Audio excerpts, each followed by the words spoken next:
3주차 두 번째 강의를 시작하도록 하겠습니다.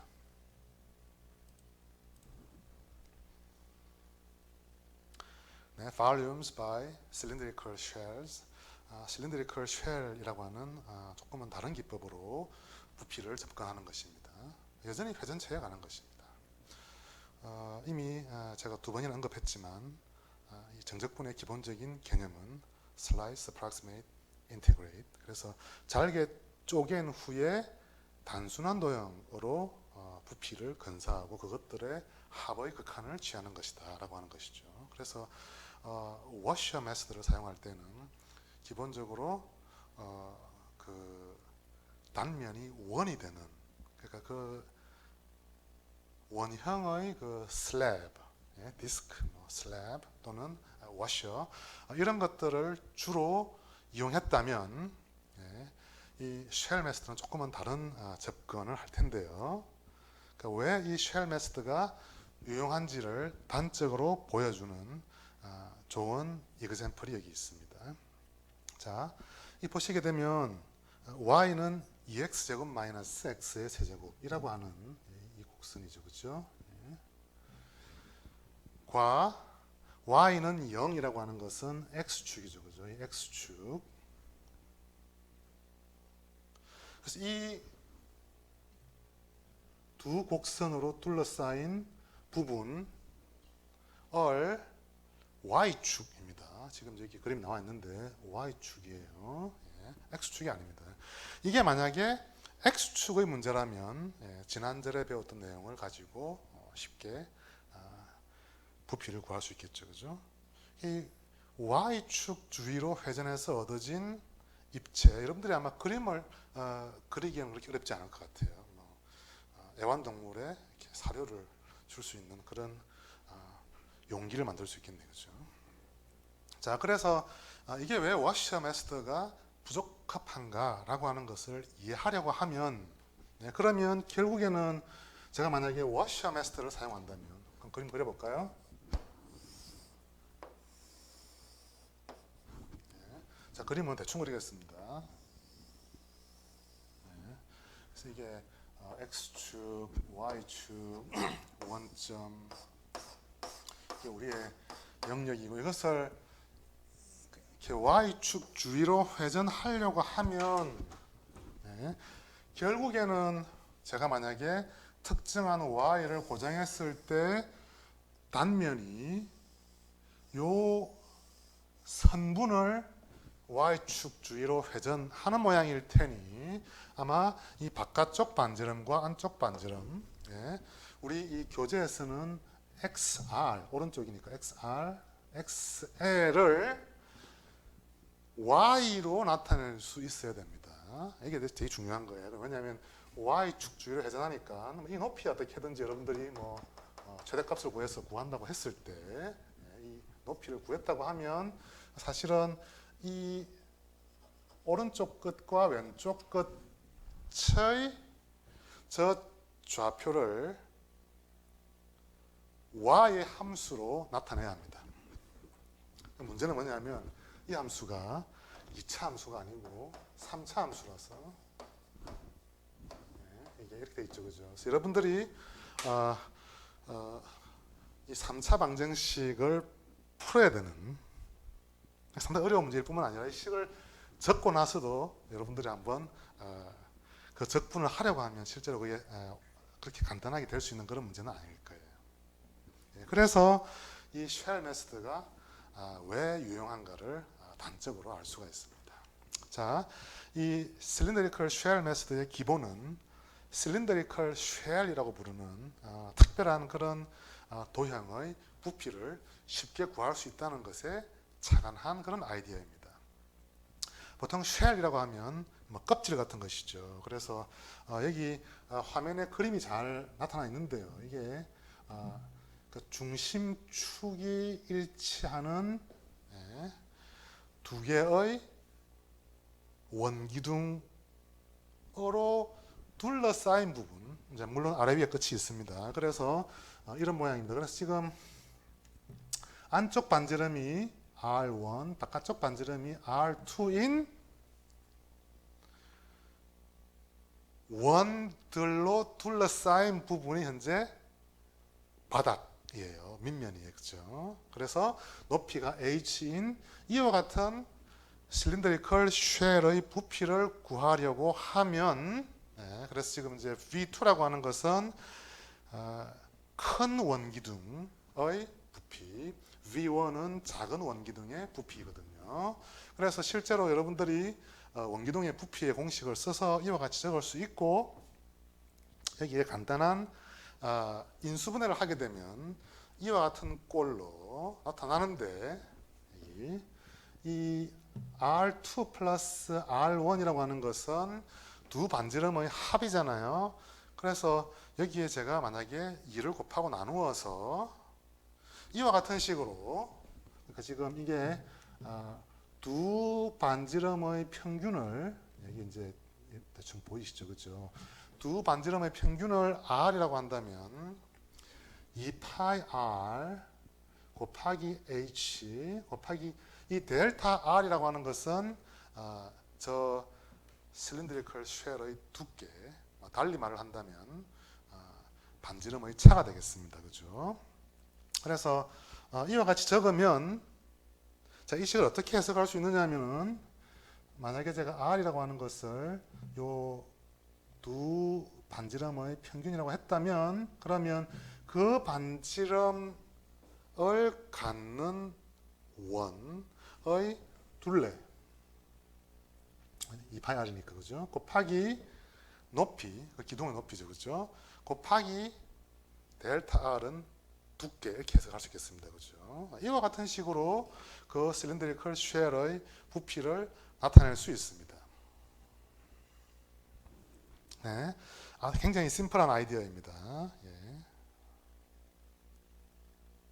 여러분들이 아마 저 델타 R이 굉장히 작다면 뭐 안쪽 반지름이나 바깥쪽 반지름 사이에 차이가 그렇게 크지 않을 것이다라고 기대할 수 있겠네요. 그죠? 사실 R이라고 하는 것이 사실은 R1과 R2 거의 같은 값이다. 이렇게 한다면 결국에는 그냥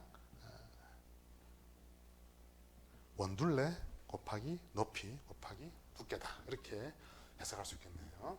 자, 그래서 이게 이제 현재 이야기했던 그 상황을 정리해 놓은 것입니다. 그렇죠? S라고 하는 것이 Y축 주위로 Y는 fx랑 Y는 0이랑 X는 A랑 X는 B, 여기 이제 그림을 그렸습니다. 이 A가 만약에 음수가 되거나 이렇게 되면 상당히 이제 그림만 혼동스럽지 별로 더 배울 점은 없습니다. 그래서 A는 0보다 크거나 같다라고 가정을 하고요. 마찬가지로 이 함수의 그래프가 예를 들어서 X축 아래에 등장하거나 하면 또 다른 번거로운 점이 있기 때문에 편의상 그래프가 X축 위에 놓인다, 이렇게 가정한 것입니다. 하지만 여러분들이 이 원리를 잘 이해한다면 좀 더 일반적인 식들은 언제든지 유도할 수 있겠죠. 그죠? 그래서 이것을 X축이 아니라 Y축 주위로 회전하게 되면 이와 같은 모양이 얻어지겠네요. 그죠? 이렇게 중간에 속이 비어 있는 겁니다. 기둥이 빠져 있습니다. 그죠? 그래서 여러분들이 최대한 상상력을 발휘해서 이게 어떤 모양으로 얻어지는구나를 생각해 보시면 좋겠습니다. 우리의 희망사항은 이 S의 부피를 구하는 것이죠. 자, 그래서 늘 하듯이 잘게 쪼개서 근사해서 더한다, 이런 기본적인 아이디어를 적용한다면, 지금 우리가 이제 요 A부터 B까지를 아까처럼 n 등분하는 것이죠. 그죠? n 등분해서 생기는 i번째 소구간이 xi-1, xi라고 하는 그 구간이고요. 그 구간의 중점을 xi 밤 이렇게 얘기했습니다. 그래서 그 i번째 그러니까 원래는 조금은 복잡한 도형이겠지만 그 xi 바라는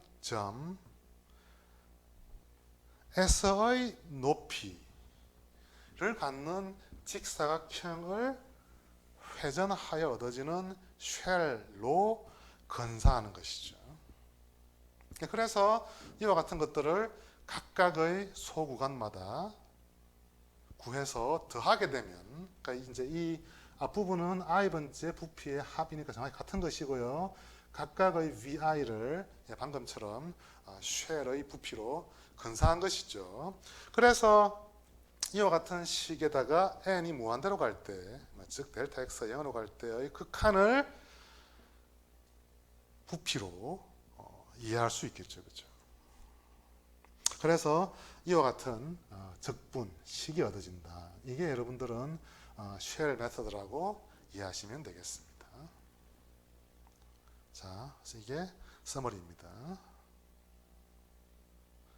2파이 x, 저 x라고 하는 것이 기본적으로는 그 x라는 변수라고 생각할 수도 있지만 항상 y축으로부터 그 잰 거리랑 관련이 있다 라는 사실을 염두에 두셔야 되겠네요. 자, 이게 이제 그 여러분들이 방금 살펴보았던 그 쉘의 부피를, 그러니까 이게 지금 상황이 뭐냐면 이 x 근처의 조그마한 그 구간에 대응하는 우리의 그 입체, 회전체의 그 부피를 지금 이와 같은 쉘로 근사하고 있는데, 이 쉘의 부피라고 하는 것을 사실은 여기서 예를 들어서 칼로 이 부분을 딱 잘라서 펼치게 되면, 그러면 이와 같은 뭐 슬래브처럼 보이겠죠, 그죠? 그래서 실제로 이제 이 직육면체의 그 높이가 델타 x예요, 그죠? 두께. 그러니까 이제 밑면이 지금 이렇게 큰 직사각형입니다, 그죠? 그래서 이 파이 x라는 건 뭐냐면 사실은 저 원의 둘레겠죠, 그죠? 이 원의 둘레입니다. 펼친 그림으로 만들 때 원의 둘레이고요. fx는 그 특정한 x에서의 높이이기 때문에 함수 값으로 주어지는 것이고요. 그래서 이와 같은 것들을 x가 바뀌면서 쭉 더하는 것이다 라는 개념을 생각할 수 있겠죠, 그죠? 그래서 원둘레 곱하기 높이 곱하기 두께의 적분으로 이해할 수 있다, 이렇게 설명할 수도 있겠습니다. 네. 자, 그래서 애당초에 우리가 이야기했던, 그래서 이 영역을 y축 주위로 회전해서 얻어진 그 입체의 부피를 구하라고 하면, 아까는 상당히 멘붕 상태였을지 모르겠지만 이제 이 쉘 메서드를 쓰게 되면, 이 쉘 메서드에서 주의할 점은 뭐냐면 y축 주위로 회전하고 있지만 사실은 범위를 x로 취한다는 것입니다. 왜냐하면 제가 이렇게 x의 범위를 잘게 쪼개어서 요 물건들을, 그림이 별론데요. 이런 물건을 돌리는 거였기 때문에 y축에서 쪼개면 안 됩니다. 그래서 자, 그러면 우선 이 x의 범위를 먼저 식별해야 되겠죠. 그래서 y가 0이 되는 점을 구해보게 되면, 그럼 얘는 x제곱 2-x니까 0과 2가 되겠네요, 그죠? 그래서 일단 우리가 관심이 있는 이 부피 v는 인테그럴 0부터 2까지, 그래서 이와 같은 친구를 돌린다고 하는 거니까, 실제로 축으로부터의 거리는 이걸 x라고 하면 2파이 x 곱하기 높이는 그 점에서의 그냥 함수값 실 테니까 2x 제곱 마이너스 x의 세제곱 dx, 이와 같은 식으로 부피를 구할 수 있겠습니다. 네, 구체적인 계산은 생략할게요. 네, 축을 잘 이해하고 적분 변수의 선택 및 범위에 유의하시면 되겠습니다. 그리고 지금 우리가 이제 아까도 말씀드렸지만 여러분들이 모든 걸 단순히 공식으로 암기해서 문제 적용하는 것보다 약간의 원리를 이해하면 상당히 편리하게 공식을 외울 수도 있고, 설령 공식을 모른다 해도 문제를 해결할 수도 있겠어요. 자, 두 번째 example은 이게 이제 아까는 제가 X축의 위쪽 이런 모양이었는데 지금은 조금 문제의 성격이 바뀌었습니다. 그래서 Y는 X랑 Y는 X제곱. 여러분들 아마 이 부분 약간 기억하실지도 모르겠는데 우리 아까 전에도 많이 살펴봤던 그런 이그젬플입니다. X, Y. 그래서 이게 Y는 X, 그 다음에 이게 Y는 X제곱. 그래서 물론 이 점을 구하게 되면 X는 1, 이것도 Y는 1. 그래서 이 부분이잖아요, 그죠?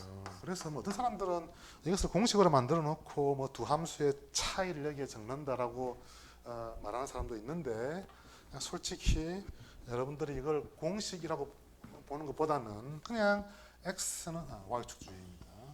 X는 0부터 1까지니까 이걸 잘게 쪼개어서 여기에 약간 이렇게 요 높이부터 시작하는 그런 직사각형을 돌린다고 생각하면 결국에 핵심적인 부분은 이 높이가 중요할 거다라는 것을 짐작할 수 있을 거예요, 그죠? 그래서 티피컬한 그런 그림을 그려보게 되면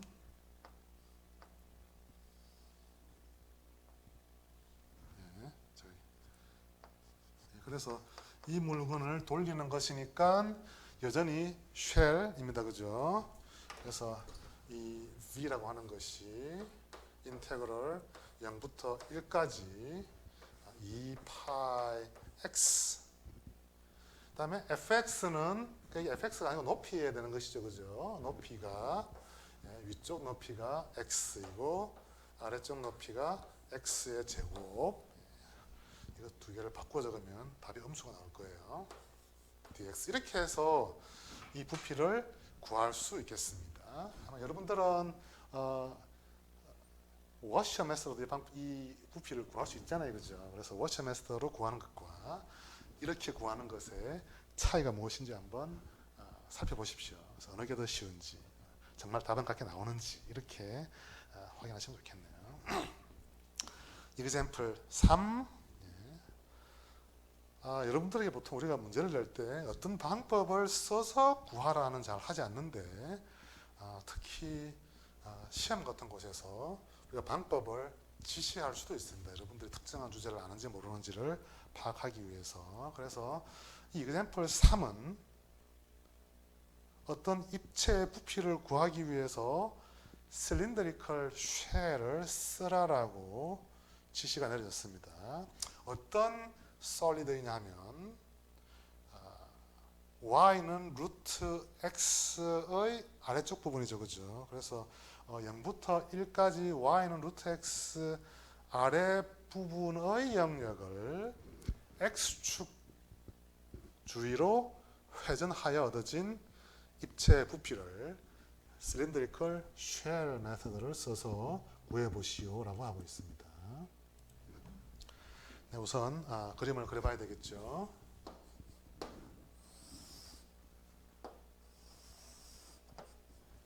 x, y, 원점, y는 루트 x니까 이런 모양일 것이고 이게 x는 0부터 1까지 그러니까 이게 우리의 영역이고 이 영역을 x축 주위로 회전하는 것입니다, 그렇죠?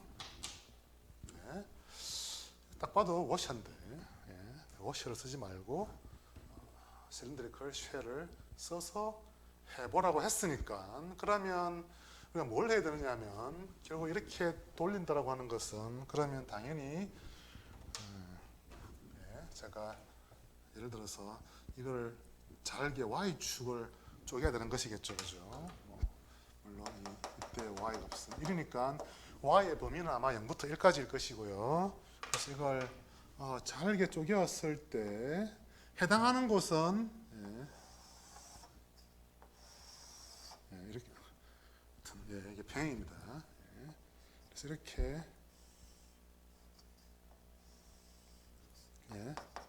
이 물건을 회전하는 것이죠. 아니군요.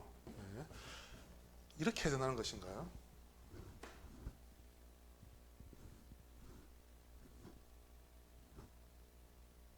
하지만 여전히 이렇게 회전하게 되면 얘가 뺑 돌아서 여전히 실린드리컬 쉘을 만들겠죠. 그렇죠? 그러니까 자, 그러면 우리의 부피 V는 일단은 제가 이걸 잘게 쪼개들어도 여전히 같은 원리는 뭐냐 하면 이걸 회전했을 때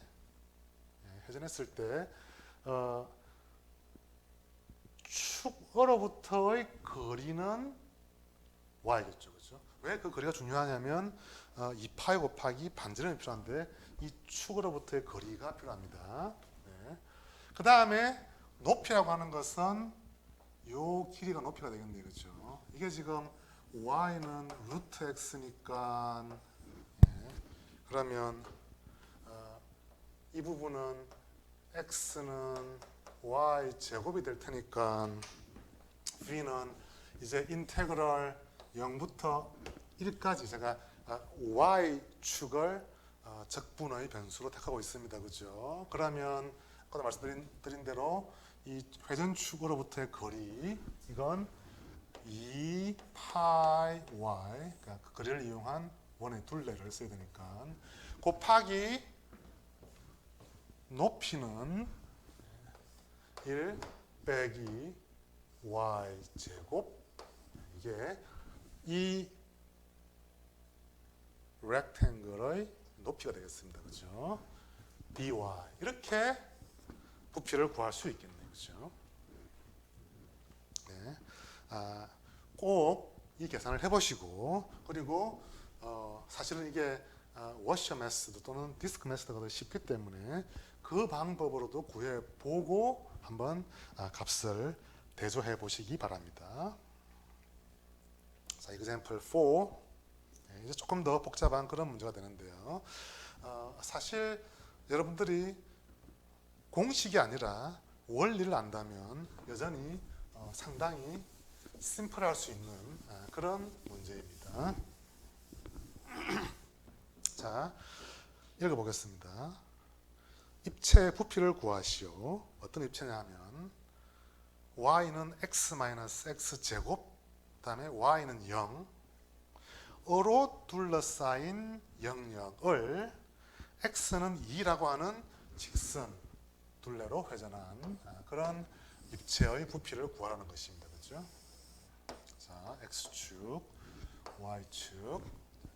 y는 x 제곱은 제가 x축과의 교점을 구했더니 0과 1이 나와서 네. 그래서 그리고 위로 볼록인 포물선이겠죠. 그죠? 그래서 아마 이렇게 생겼을 것이요. 그죠? y는 0이니까 이 부분 이 포물선이어야 되는데 약간 이상하네요.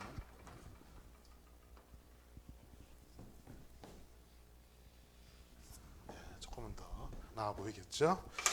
그래서 여기 있는 이 부분이 우리의 관심인 영역이고요. 이 영역을 x는 2라고 하는 것은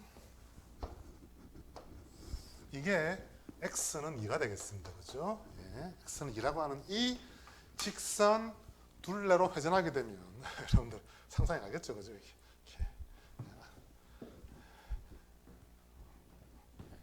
어떤 입체일까요? 이제 사실은 뭐 저는 솔직히 그림을 어떻게 정확히 그리냐보다 그림에 대한 마인드는 있는데 제가 그림을 잘 못 그리기 때문에 이것을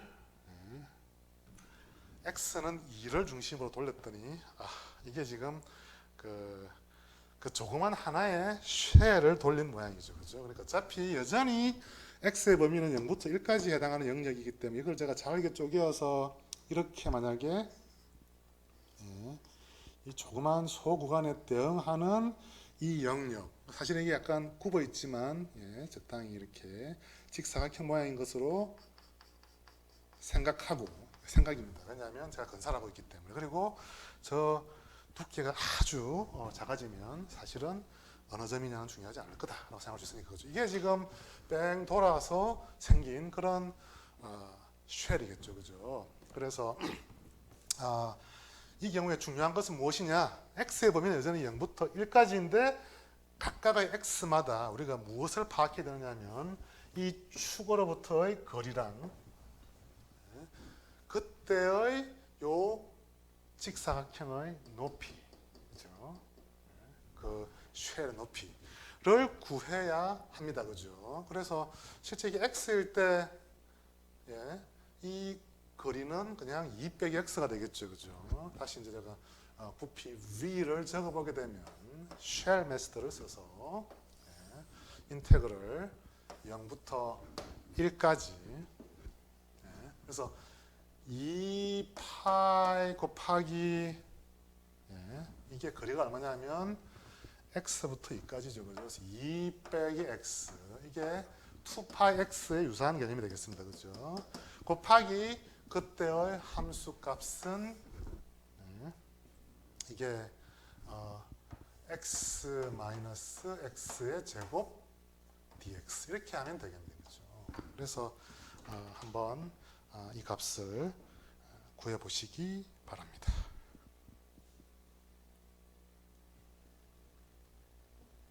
네. 이제 우리가 오늘 일반적인 그 단면적이 주어졌을 때의 부피를 구하는 문제에서 출발해서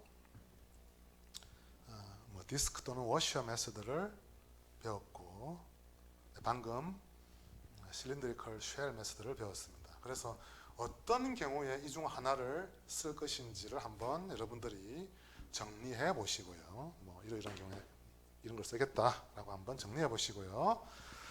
이 중에 하나도 적용되지 않으면 어떤 조치를 취해야 하는가를 한번 생각해 보시기 바랍니다. 네, 이상으로 입체의 부피에 관한 제 3주차 강의를 마치도록 하겠습니다. 감사합니다.